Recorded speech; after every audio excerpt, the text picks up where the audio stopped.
हाय, अगर आप बिगिनर्स हैं और आप ऐसे प्लांट की तलाश में हैं जो कि लो मेंटेनेंस प्लांट है, इजी टू केयर प्लांट है और बहुत ही आसानी से आपके इंडोर एनवायरनमेंट में रह सकता है, तो आप इस प्लांट को चूज कर सकते हैं। ये है सिंगोनियम। तो आज की वीडियो में मैं इसी के बारे में सारी जानकारी दूंगी, जिससे आप अपने प्लांट्स को अच्छे तरीके से समझ पाएंगे। और एक बार आप अपने प्लांट्स को समझ गए तो आप इससे बहुत ही इजी वे में आप इसकी केयर कर सकते हैं। आपके प्लांट में कोई भी प्रॉब्लम नहीं आएगी। ये किस तरीके का प्लांट है, इसमें कितनी सनलाइट चाहिए, कितनी वाटर चाहिए, कैसी सॉइल होनी चाहिए, इन सारी बातों को मैं आज के वीडियो में ही बताने वाली हूँ।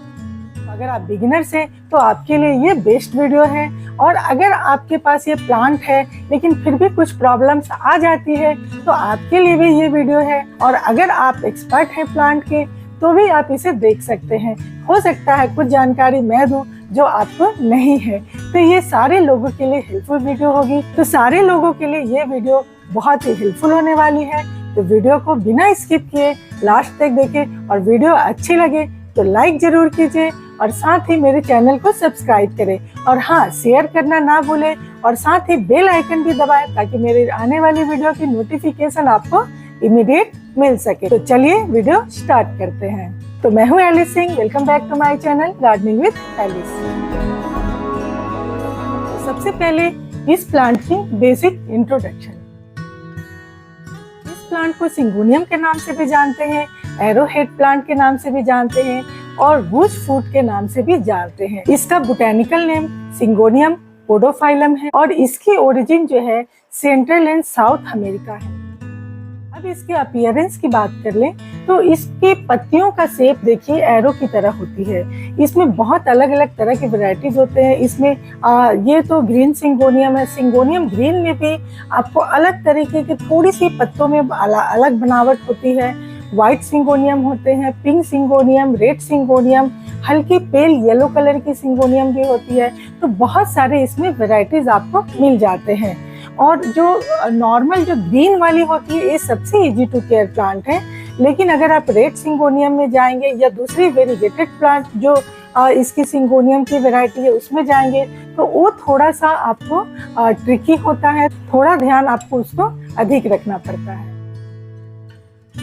इसकी ग्रोथ के बारे में अगर बात करें तो यहाँ पे हम दो तरीके से इसे ग्रो कर सकते हैं। ये देखिए, जैसे इसे मैंने बुशी फॉर्म में ग्रो कर रही हूँ मैं।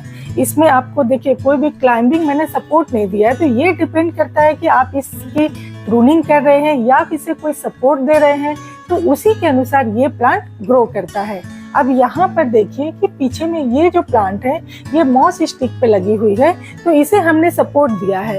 तो ये आपको क्लाइंबिंग के तौर पे ही जाएगी। अगर इसकी सपोर्ट और अधिक होगी तो ये पूरी और भी लंबी जाएगी एज ए क्लाइंबर। लेकिन अगर आप सपोर्ट नहीं देते हैं और रेगुलर प्रूनिंग करते हैं उसकी, तो वो प्लांट आपको बुशी फॉर्म में डेवलप होगा। तो दोनों तरीके से आप इसे रख सकते हैं। ये इंडोर प्लांट्स के लिए बेस्ट प्लांट है। दूसरी कि ये प्लांट हैंगिंग बास्केट के लिए भी बहुत अच्छी है। ये अगर आप हैंगिंग बास्केट में लगाते हैं तो हैंग करते हुए भी बहुत अच्छे शेप में आती है। तीसरी कि ये एयर प्यूरिफाइंग प्लांट है, जो कि फॉर्मल्डिहाइड जैसे टॉक्सिक होते हैं हमारे घरों में, उसको एब्जॉर्ब करता है। तो इसीलिए इसे एयर प्यूरिफाइंग प्लांट के लिस्ट में भी रखा जाता है। अब इसे बोला जाता है कि ये एक इंडोर प्लांट है। तो इंडोर प्लांट्स की भी अलग अलग लाइट की रिक्वायरमेंट्स होती है। तो इस प्लांट की जो रिक्वायरमेंट्स है लाइट की, इसे ब्राइट लाइट चाहिए और डायरेक्ट सनलाइट इसे नहीं चाहिए। तो bright light and indirect sunlight इसे में अगर आप इसे रखते हैं तो ये बहुत ही अच्छा हेल्दी ग्रो करेगा। पत्तों में चमक होगी, एकदम ग्रीन है तो ग्रीन मतलब अच्छा कलर रहेगा उसमें। अगर आप रेड कलर की सिंगोनियम लेते हैं, अगर दूसरे कलर वेरीगेटेड है तो उसे भी बहुत अच्छी लाइट चाहिए, नहीं तो उसका कलर जो वो फेड हो जाता है। तो आप देखिए कि ग्रीन कलर में उतना आपको डिफरेंस नहीं पता चलता है। ये बहुत अच्छी चलती है, थोड़ी सी अगर लाइट की कंडीशन लो हो तो भी ये चलती है।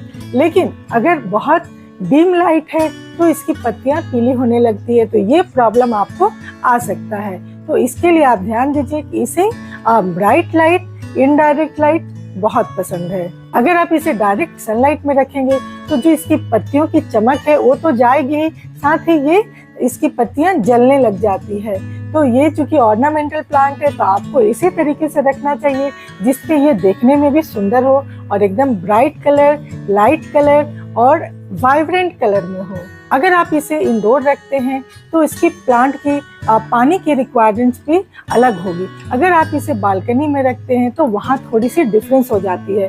तो पानी की रिक्वायरमेंट्स किस तरीके से है तो इसे जानने के लिए आप जैसे पंखे के नीचे वाली जगह जहाँ पे हवा पूरी अच्छी चलते रहती है, सर्कुलेशन अच्छा है, एयर सर्कुलेशन, तो वहाँ पे इसकी मिट्टी अधिक सूखती है जल्दी, तो वहाँ पे आपको पानी का थोड़ा सा ध्यान रखना पड़ेगा कि किस तरीके से दे। तो सबसे अच्छा तरीका ये है कि आप जो टॉप लेयर इसकी जो होती है, ये जो प्लांट के टॉप लेयर को आप छू के देखिए, 1 से 2 इंच अगर आपको ऊपर से पूरी सूखी हुई नजर आ रही है तो इसका मतलब कि आपको इसमें पानी डालने का जरूरत है, तो आप पानी डाल दीजिए। लेकिन अगर आप टच कर रहे हैं 1 से 2 इंच, अगर आप चेक कर रहे हैं उसमें गीली मिट्टी है तो आप बिल्कुल भी पानी नहीं डालें, क्योंकि इसे सौगी मिट्टी नहीं पसंद है। इसकी जड़ें जो एरियल रूट्स जो इसमें दिखाई देते हैं, ये जो एरियल रूट्स होते हैं, ये आपको देखिएगा कि ये गलने लग जाती है अगर अधिक पानी, तो ओवर वाटरिंग से ये खराब हो सकता है। तो आप बिल्कुल भी पानी का अच्छे से ध्यान रखें। किस जगह पे आपने इसे रखा है वहाँ पे पानी उसी तरीके से सूखती है, तो इसीलिए चेक करना बहुत जरूरी हो जाता है। समर सीजन, रेनी सीजन में पानी आप देख लीजिए। विंटर के समय ये प्लांट डॉर्मेंसी में रहता है, उस समय बहुत एक्टिव नहीं रहता, ग्रोथ होती है लेकिन बहुत स्लो ग्रोथ होती है, तो वैसे में आप इसमें पानी की मात्रा थोड़ा कम कर दें। इस प्लांट के लिए टेम्परेचर कैसी होनी चाहिए, इसको कितना ह्यूमिडिटी वाली जगह में रखा जा सकता है जो कि इसके लिए बेस्ट है। इसके लिए आइडियल टेम्परेचर जो है 18 degree to 28 degree Celsius best है। अगर इससे कम होती है या अधिक होती है तो भी ये प्लांट उस टेम्परेचर को टॉलरेट कर लेता है। लेकिन अगर 10 डिग्री बिलो हो जाती है या आपको 40 डिग्री एबव हो जाते हैं या 40 डिग्री, तो ये प्लांट प्रॉब्लम में आ जाती है। इसे कोल्ड स्ट्रेस हो सकता है या हीट स्ट्रेस हो सकता है, तो आप इस बात का भी ध्यान रखें। ये ह्यूमिडिटी लविंग प्लांट है क्योंकि इसके जड़ों में जो एरियल रूट्स आते हैं, जो मैं अक्सर बताती हूँ अपने वीडियोस में कि इसमें जो है एरियल रूट्स आपको देखने को मिलते हैं। अभी जैसे बारिश के समय में मैं ये रिकॉर्ड कर रही हूँ तो इस समय देखिए ये बहुत सारे एरियल रूट्स इसके अपने आप आ जाते हैं। इसका कारण यही है कि आपके वेदर जो है उसमें ह्यूमिडिटी बहुत अधिक होती है, मॉइस्चर, हवा में बहुत अधिक मॉइस्चर होता है, तो वैसे स्थिति में इसमें खुद ब खुद एरियल रूट्स निकल के आते हैं और इसलिए रेनी सीजन में आप देखते होंगे कि प्लांट्स की बहुत अच्छी ग्रोथ होती है।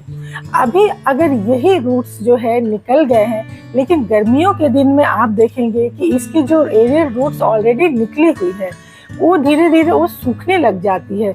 उसका कारण हो जाता है कि एयर ड्राई हो जाती है और अगर आप उस समय उसमें स्प्रे नहीं कर रहे हैं, उसकी मिस्टिंग नहीं कर रहे हैं, तो उसको मॉइस्चर नहीं मिल पा रहा है और वैसे स्थिति में उसकी वो एरियल रूट्स ड्राई होकर सूख जाती है, तो प्लांट्स की ग्रोथ भी आपको धीरे धीरे वो कम हो जाती है, बहुत अच्छा प्लांट ग्रोथ नहीं करता है। तो इसलिए ये बोला जाता है कि ये ह्यूमिडिटी लविंग प्लांट है। तो इसका एक उपाय है कि आप इसे बहुत अच्छे से स्प्रे कीजिए और बड़े प्लांट हैं तो आप बकायदा बाथरूम और वॉशरूम में ले जाकर इसे बहुत अच्छे से सावरिंग कर दें। अब जैसे ये प्लांट हमारा बड़ा प्लांट है तो इसे मैं मिस्टिंग अगर करती हूँ तो मुझे थोड़ा टाइम लग जाता है और मैं चाहती हूँ कि बहुत अच्छे तरीके से इसको नहला दूँ, तो ऐसे में मैं इसे वॉशरूम में ले जाके पूरी अच्छी तरह से सावरिंग कर देती हूँ, पूरी अच्छी तरह से नहला देती हूँ, तो इसकी जो मॉस स्टिक है वो भी पूरी गीली हो जाती है और प्लांट्स पूरी तरीके से तरोताजा हो जाता है, साथ में पत्तियां भी पूरी अच्छी तरीके से धुल जाती है, डस्ट फ्री हो जाती है, तो प्लांट्स की एक्टिविटी और भी अच्छी हो जाती है। अब इसके लिए खास केयर टिप्स क्या है, तो आप रेगुलरली इसे ट्रिम एंड प्रून कीजिए। ये आपको एक अच्छा शेप लेता है इससे प्लांट। अगर आप क्लाइंबिंग में भी रखना चाहते हैं तो भी आप इसे प्रून करिए, अगर आप इसे बुशी फॉर्म में रखना चाहते हैं तो भी आप इसे प्रून कीजिए। उसका फायदा ये है कि ये बहुत ही जल्दी घना होता है, प्लांट आपका बहुत ही बुशी फॉर्म में आएगा जो कि लुक वाइज बहुत ही सुंदर दिखता है। जब हम प्रून करते हैं तो नई पत्तियां आती है, नए उसमें स्टेम निकलते हैं, जो कि एक प्लांट को हेल्दी लुक देता है। तो इसलिए प्रूनिंग ट्रिमिंग बहुत जरूरी हो जाता है किसी भी प्लांट के लिए। और हमेशा ध्यान रखें कि ये प्लांट की पत्तियां डस्ट फ्री रहे। मिस्टिंग बहुत जरूरी है इसके लिए, तभी आपका प्लांट बहुत अच्छा हेल्दी ग्रो करेगा। इस प्लांट को रीपॉटिंग करना जरूरी होता है, जैसे कि ये प्लांट में ग्रोथ काफी अच्छी होती है और जल्दी होती है। ये प्लांट फास्ट ग्रोइंग प्लांट है। जो इसका रूट बॉल होता है, इसमें रूट्स बहुत ज्यादा होती है। तो उसमें रूट्स जब दिखे कि आपको बहुत दिख रही है, पूरी तरह से भरी दिख रही है, तो इसको आप रीपॉट कर दे, इससे एक साइज बड़े गमले में। उससे क्या फायदा होगा कि प्लांट्स को एक तो नई मिट्टी मिलेगी, दूसरे कि उसको बढ़ने का, उसके रूट्स को बढ़ने का स्पेस मिल जाएगा। और अगर रूट्स अच्छे से ग्रो कर रहा है तो आपका प्लांट्स भी अच्छे से ग्रो करेगा।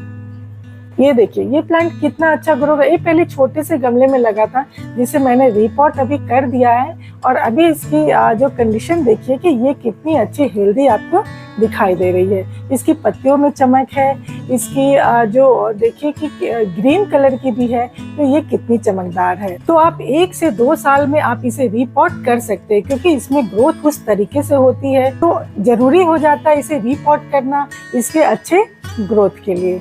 इस प्लांट में अगर आप चाहते हैं कि इसके पत्तों में चमक हो, फर्टिलाइजर इसे कितना देना चाहिए, तो ये बहुत ज़्यादा फर्टिलाइजर की ज़रूरत नहीं है। आप कोई सा भी माइल्ड फर्टिलाइजर दे सकते हैं। अगर आप इंडोर रखते हैं तो उसमें आप सीवीड का लिक्विड फर्टिलाइजर दे सकते हैं, या एप्सम सॉल्ट की स्प्रे कर सकते हैं, जिससे इसके पत्तों में चमक आती है। तो आप देखिए कि हमारा प्लांट कितना अच्छा हेल्दी है, बहुत अच्छी शाइनिंग है पत्तों में, और पूरी तरह से एकदम ग्रीन दिख रही है। अब क्या इसकी प्रोपोगेट कर सकते हैं? तो बिल्कुल हाँ, इसे प्रोपोगेट किया जा सकता है, और बहुत ही इजी मेथड से आप इसे प्रोपोगेट कर सकते हैं। प्रोपोगेशन आप स्टेम कटिंग से कर सकते हैं, उसको वाटर में भी आप ग्रो कर सकते हैं, और सॉइल, दोनों कंडीशन में आप इसे रख सकते हैं। इसलिए इसे कहा जाता है कि ये इजी टू केयर प्लांट है, इजी टू ग्रो प्लांट है, और लो मेंटेनेंस प्लांट है। क्या ये प्लांट टॉक्सिक है? तो इसका आंसर है हाँ, क्योंकि इसमें कैल्शियम ऑक्जेलेट नाम का एक केमिकल्स पाया जाता है, जो कि आपके पेट, बच्चों के लिए, ह्यूमंस के लिए टॉक्सिक हो सकती है। तो इसके लिए बच्चे अगर घर में हैं छोटे, या फिर पेट्स है, तो आप उसके पहुंच से थोड़ा इसे दूर रखिए। इस सिंगोनियम में बहुत सारे अलग अलग वैरायटीज आते हैं, तो मेरे पास कुछ जो वैरायटीज है वो मैं आपको जरूर दिखाऊंगी। तो यहाँ पर देखिए, ये सिंगोनियम को आप देखिए कि इसकी पत्तियां ज्यादा पॉइंटेड है, और इसकी पत्तियों में एक अलग सा चमक है, शाइनिंग है इसमें। और इसकी जो वेन्स है, पत्तियां ग्रीन है, लेकिन इसकी जो वेन्स है इसमें वो बहुत ही प्रोमिनेंट है, वाइट कलर की वेन्स है, जो कि एकदम बिल्कुल भी अलग से दिखाई देती है। तो ये ग्रीन ही वैरायटी है, लेकिन इसमें थोड़ा सा डिफरेंस है इस प्लांट से। अभी इस प्लांट की जो कलर्स देखिए, ये थोड़ी सी light pale yellow and green colour के कॉम्बिनेशन में इसकी है। इसमें थोड़ी इसकी जो इसमें भी जो मिड वेन्स है वो भी वाइट है, लेकिन इससे थोड़ी सी अलग है, और वो थोड़ी लाइट है। तो ये दोनों ही ग्रीन है, लेकिन इसमें भी डिफरेंस है। और दूसरी वेराइटीज इसमें होती है, वेरीगेटेड होती है, जो कि हमारे पास नहीं है अभी। और इसमें एक पिंक सिंगोनियम होते हैं, जो कि बहुत सुंदर वो भी लगता है। अगर आप पिंक सिंगोनियम रखना चाहते हैं तो उसको बहुत ही अच्छी लाइट चाहिए, ब्राइट लाइट चाहिए। अगर मॉर्निंग की उसको 1 से 2 घंटे की लाइट मिल जाती है, तो उसकी जो पत्तियों में जो कलर होता है बहुत वाइब्रेंट लुक होता है, बहुत ही सुंदर दिखती है। और अगर आपको उसको लाइट की कंडीशन अच्छी नहीं है, उसको लाइट अगर कम मिल रही है, तो धीरे धीरे वो पत्तियां फेड होकर के हल्की एकदम पिंक्स में भी एकदम बहुत हल्की वाइटिश टाइप हो जाती है। तो आप अगर पिंक सिंगोनियम रखे हैं तो इस बात का जरूर ध्यान दें कि उसे अच्छी ब्राइट लाइट जरूर मिले। तो इसके लिए आप उसे ऐसी जगह रखें जहाँ पे विंडो है, विंडो पे अच्छी ब्राइट लाइट इनडायरेक्ट आ रही है, तो वहाँ बहुत अच्छा ग्रो करेगा। इस ग्रीन सिंगोनियम के लिए ऐसा कुछ भी नहीं है, आप इंडोर कहीं भी रख सकते हैं, बस इसे लाइट मिलनी चाहिए अच्छी। बहुत डार्क स्पेस जैसे जीजी प्लांट या स्नेक प्लांट सर्वाइव करते हैं, वैसे स्थिति में आप इसे नहीं रखें। वैसी लाइट कंडीशन में इसकी पत्तियाँ पीली होने लगती है। बहुत ज़्यादा इसमें प्रॉब्लम्स नहीं आती है क्योंकि ये इजी टू केयर प्लांट है। अगर इसमें ओवर वाटरिंग होगी तो इसकी पत्तियां पूरी नीचे से पीली पड़ने लग जाती हैं, जड़ें सड़ने लग जाती है, तो प्लांट की पूरी रूट्स वो खराब हो जाती है, रूट सिस्टम खराब हो जाता है, तो प्लांट्स ऑटोमेटिकली नीचे से पूरी वो मतलब हिलने लग जाती है। तो वो स्थिति नहीं आने दें। अगर इसकी टिप सूख रही है, कॉर्नर्स, ये जो टिप होती है ये अब ब्राउन हो रही है, तो ये अंडर वाटरिंग का साइन है। और पूरी पीली पत्तियां हो रही है एक साथ आपको दिख रही है, तो ये ओवर वाटरिंग का साइन है। तो आप अपने प्लांट्स का इस तरीके से ध्यान रखें। प्लांट के नीचे ये बॉटम ट्रे जरूर रखें। मिट्टी इसकी वेल ड्रेन होनी चाहिए, और मिट्टी जब भी पानी इसमें डालते हैं तो आपको ड्रेन होते हुए इसमें दिखनी चाहिए। और बॉटम ट्रे में अगर पानी आ गई है तो उसको जरूर निकाल दें, क्योंकि ये अगर आप इंडोर रखते हैं तो अक्सर हम लोग बॉटम ट्रे डालकर ही रखते हैं ताकि गीली नहीं हो, गंदी नहीं हो। तो वैसे में आपको ये चेक करना बहुत इम्पोर्टेंट हो जाता है। अगर इसमें पानी पड़ी रहे तो गमले में जो मिट्टी होगी वो सॉगी हो जाएगी और वो आपके प्लांट्स को खराब करेगी। तो दोस्तों, ये थी कुछ आसान और बहुत ही इफेक्टिव केयर टिप्स सिंगोनियम के लिए। तो अगर आप अपने प्लांट्स को इसी तरीके से जानेंगे, इस तरीके से केयर करेंगे, तो आपका भी प्लांट बहुत अच्छा ग्रो करेगा। आपके पास इसके अलावा दूसरी वेराइटीज है तो आप कमेंट करके जरूर मुझे बता सकते हैं, या इससे रिलेटेड कोई और प्रॉब्लम है, या फिर कुछ और इंडोर प्लांट्स के बारे में आप जानकारी चाहते हैं तो वो भी आप कमेंट करके पूछ सकते हैं। तो इससे मुझे आगे की वीडियोस बनाने में काफी मदद मिल जाएगी कि आप किस इंडोर प्लांट्स के बारे में हमसे जानकारी चाहते हैं। तो अगर आपको ये वीडियो आपके लिए हेल्पफुल है तो don't forget to like this video. इसी तरह की आपको स्नेक प्लांट के बारे में जानकारी चाहिए, उसकी विशेषताओं को जानना है, तो आप इस वीडियो पे क्लिक करें। तो मिलते हैं फिर से अपने नए वीडियो के साथ। तब तक के लिए ग्रीन रहिए, फ्रेश रहिए।